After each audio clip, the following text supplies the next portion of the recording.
Assalamualaikum warahmatullahi wabarakatuh. Perkenalkan, nama saya Najwa Aila Zahra dengan 3 NIM akhir 048. Di sini saya akan menjelaskan terkait risiko yang mungkin muncul, di mana perusahaan yang saya pilih itu adalah PT Indofood Sukses Makmur Tbk. Nah, PT Indofood ini sendiri merupakan termasuk jenis industri dalam pengolahan makanan. Nah, untuk kegiatan utamanya sendiri itu ada 4. Yang pertama itu terkait consumer branded product, yaitu memproduksi berbagai produk bermerek seperti mie instan dan juga produk susu. Yang kedua, Bogasari, yaitu Indofood ini dia memproduksi atau sebagai produsen tepung terigu. Lalu yang ketiga ada agribisnis, yang dimana dia mengelola kebun kelapa sawit dan juga produksi terkait minyak goreng. Lalu yang terakhir distribusi. Untuk PT Indofood sendiri itu dia sudah memiliki jaringan distribusi yang luas, baik di dalam negeri dan juga ada beberapa di luar negeri. Nah, untuk macam-macam resiko yang mungkin muncul di perusahaan Indofood ini, yang pertama terkait risiko kepatuhan, itu ada perusahaan itu harus selalu beradaptasi dengan peraturan baru sehingga mereka itu berjalan lancar operasionalnya. Lalu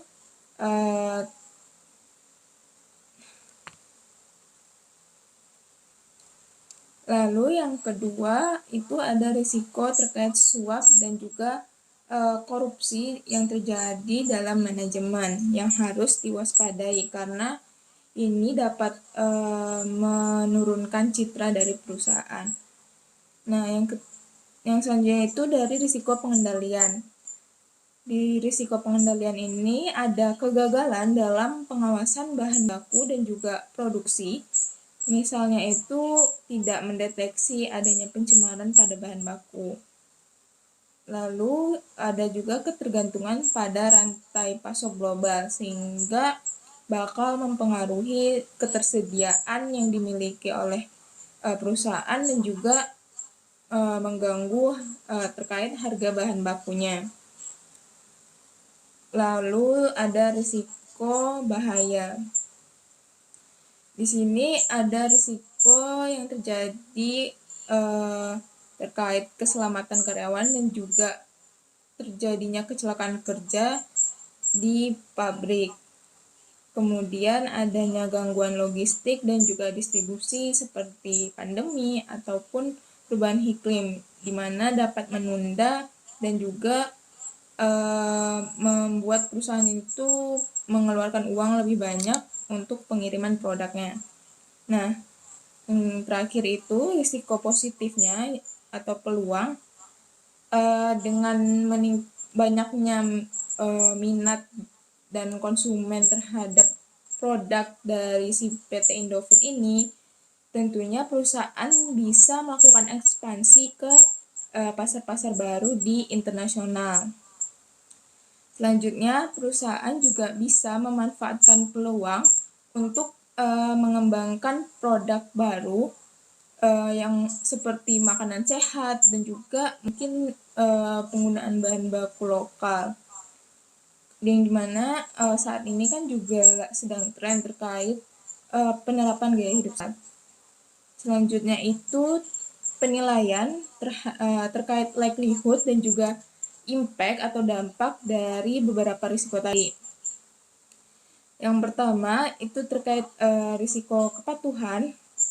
Jadi adaptasi terhadap peraturan baru ini likelihood-nya atau kemungkinan terjadinya itu sangat mungkin atau possible, dan dampaknya itu ada di level sedang atau moderate. Kemudian yang berarti perusahaan ini tuh bakal sering menghadapi perubahan regulasi dan dampaknya itu bakal perlu penyesuaian yang signifikan, tapi tidak sampai parah. Lalu ada risiko terkait suap dan korupsi dalam manajemen, di mana risiko ini tuh bisa muncul dengan kemungkinan yang sedang dan juga berpotensi mengganggu citra perusahaan atau tata kelola. Jadi likelihoodnya itu ada di possible, jadi kemungkinan bisa terjadinya tuh ya sangat mungkin atau sedang lah. Dan dampaknya itu moderate, sedang, tidak terlalu parah. Selanjutnya yaitu terkait risiko bahaya, di mana ada risiko terjadinya kecelakaan kerja atau keselamatan karyawan. Untuk kecelakaan ini tuh bisa banget terjadi pada perusahaan seperti Indofood, di mana jadi likelihoodnya itu possible dan juga dia itu berdampak sedang atau impactnya itu moderate kepada para pekerja maupun operasi perusahaan. Selanjutnya itu ada gangguan logistik dan distribusi. Nah, gangguan ini tuh bakal cukup mungkin terjadi kepada perusahaan seperti Indofood, yang dimana dia itu jenis industrinya kan pengolahan makanan. Mungkin bakal terganggu, misalnya tuh ada perubahan iklim. Jadi untuk likelihoodnya itu possible dan impactnya itu besar kepada pengiriman produk dan juga biaya. Jadi level atau tingkatan impactnya itu ada di severe. Untuk risiko positif atau peluang, di sini karena Indofood itu produknya sudah banyak dikenal dan sudah populer, Indofood dapat melakukan ekspansi pasar internasional, di mana likelihoodnya itu kemungkinan besar terjadi atau likely, dan juga impactnya itu moderate atau sedang. Lalu ada juga pengembangan produk makanan sehat atau memanfaatkan peluang untuk mengembangkan produk baru. Dan untuk likelihoodnya sendiri itu kemungkinan besar terjadi dan juga dampaknya itu sedang atau moderate. Selanjutnya saya membuat risk matrix terkait dari risiko-risiko yang ada tadi. Nah, dapat dilihat risk matrix itu alat untuk menjelaskan atau memvisualisasikan terkait penilaian risiko berdasarkan likelihood dan juga impact-nya. Nah, ini dalam bentuk angka atau titik-titiknya, dan ini terkait penjelasan dari titik-titik tadi, dimana untuk likelihood possible impact-nya itu severe atau besar, itu ada gangguan logistik dan distribusi, lalu kegagalan dalam pengawasan. Dan untuk likelihood possible tapi impact-nya itu moderate atau sedang, di sini ada adaptasi terhadap peraturan baru, lalu ketergantungan rantai pasok global, lalu ada kecelakaan kerja, lalu ada kecelakaan kerja atau keselamatan karyawan, dan juga risiko suap dan korupsi dalam manajemen. Nah, untuk likely di tingkat impact moderate atau sedang, itu ada ekspansi pasar internasional dan juga pengembangan produk makanan sehat.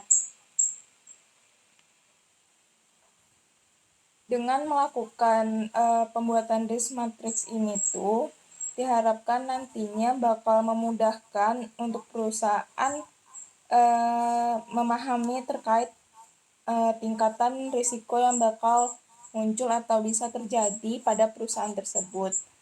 Lalu juga membantu perusahaan dalam memprioritaskan penanganan risiko berdasarkan tingkatannya, dan juga memastikan sumber daya ini fokus ke risiko yang tertinggi atau signifikan yang dapat mengganggu tujuan dari perusahaan.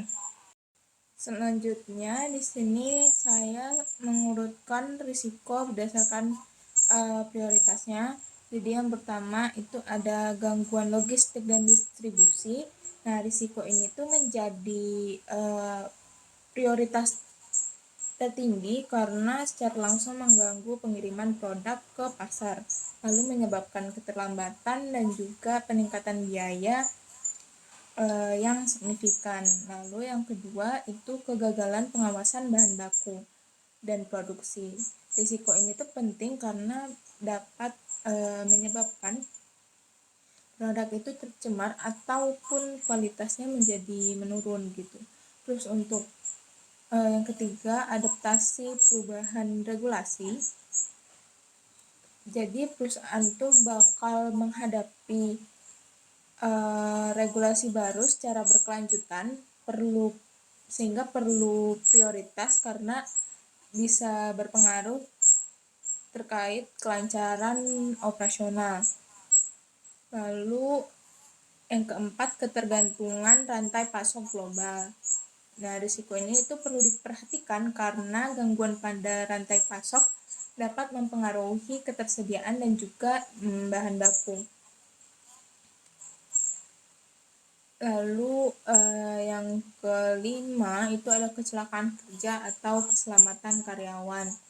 Nah, risiko ini tuh dia berpotensi menimbulkan cedera dan juga penurunan produktivitas serta beban biaya tambahan. Lalu yang keenam ada risiko suap dan juga korupsi. Walaupun ini dia merugikan perusahaan, tapi dampaknya itu nggak terlalu parah sehingga risiko ini ditempatkan pada prioritas menengah. Lalu ada ekspansi pasar internasional. Ini tuh menjadi peluang bagi perusahaan sekaligus risiko yang memang harus dikelola dengan baik agar ekspansinya ini berjalan dengan optimal. Lalu pengembangan produk makanan sehat ini juga termasuk peluang strategis yang dimana nantinya perusahaan itu perlu diversifikasi produk sesuai dengan tren pasar. Nah, selanjutnya saya di sini memilih risiko yang memang sangat harus diprioritaskan itu adalah gangguan logistik dan distribusi, di mana saya mendapatkan berbagai sumber yang dimana menjelaskan bahwa untuk penanganan terkait gangguan logistik dan distribusi ini, Indofood telah menerapkan berbagai strategi. Yang pertama itu membangun gudang-gudang strategis di berbagai wilayah dan juga menyusun rute distribusi optimal sehingga dapat mempercepat pengiriman dan juga menjaga ketersediaan produk di pasar. Lalu Indofood juga melakukan diplomasi bisnis dengan memperkenalkan produk mereka yang terkenal yaitu Indomie di berbagai negara, khususnya itu di Afrika. Nah, dengan diplomasi bisnis ini memastikan bahwa perusahaan itu beroperasi dengan lancar walaupun di luar negara.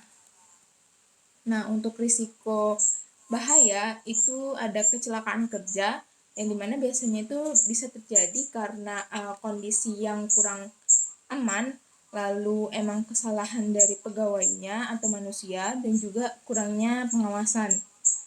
Nah, kecelakaannya itu bisa dalam bentuk luka bakar, terus terpleset, jatuh, atau mungkin terjepit dengan mesin. Nah, ini risk botai dari risiko bahaya kecelakaan kerja.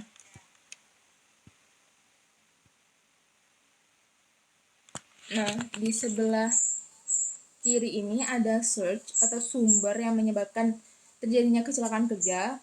Lalu di sebelah kanan itu ada dampak dari terjadinya kecelakaan kerja dan juga kategori yang terdampak dari kecelakaan kerja ini. Nah, untuk sumbernya itu ada dari segi strategi, di mana kurangnya komitmen terkait adanya budaya K3. Lalu dari segi taktikal itu SOP-nya itu tidak dijalankan dengan konsisten. Lalu untuk operasional itu lingkungan kerjanya yang mungkin tidak aman, seperti misalnya lantainya licin. Lalu terkait compliance atau kepatuhan itu perusahaan tidak mematuhi regulasi. Nah, untuk dampaknya dari segi finansial atau keuangan, tentunya perusahaan itu bakal mengeluarkan biaya tambahan terkait pengobatan, pemberian santunan, dan juga kompensasi. Nah, dari segi infrastruktur, karena adanya kecelakaan, sehingga menyebabkan terjadinya kerusakan pada alat ataupun mesin. Nah, dari sisi reputasi, tentunya citra perusahaan itu menjadi turun, dan menurunnya kepercayaan dari stakeholder, pemerintah maupun masyarakat. Lalu ada marketplace, di mana terganggunya pengiriman maupun pasokan produk ke pasar. Nah, untuk langkah pengendalian yang bisa diambil itu, pertama, menerapkan sistem manajemen kesehatan dan juga keselamatan kerja yang komprehensif, lalu pelatihan rutin K3 dan SOP pengoperasian mesin, monitoring dan melakukan audit internal untuk memastikan kepatuhan terhadap standar K3. Lalu penerapan safety patrol dan juga alat untuk pelindung diri, dan meningkatkan kesadaran dan juga budaya keselamatan kerja di antara karyawan. Sekian penjelasan dari saya terkait risiko-risiko yang mungkin muncul pada perusahaan Indofood Sukses Makmur. Bila ada salah, saya mohon maaf. Wassalamualaikum warahmatullahi wabarakatuh.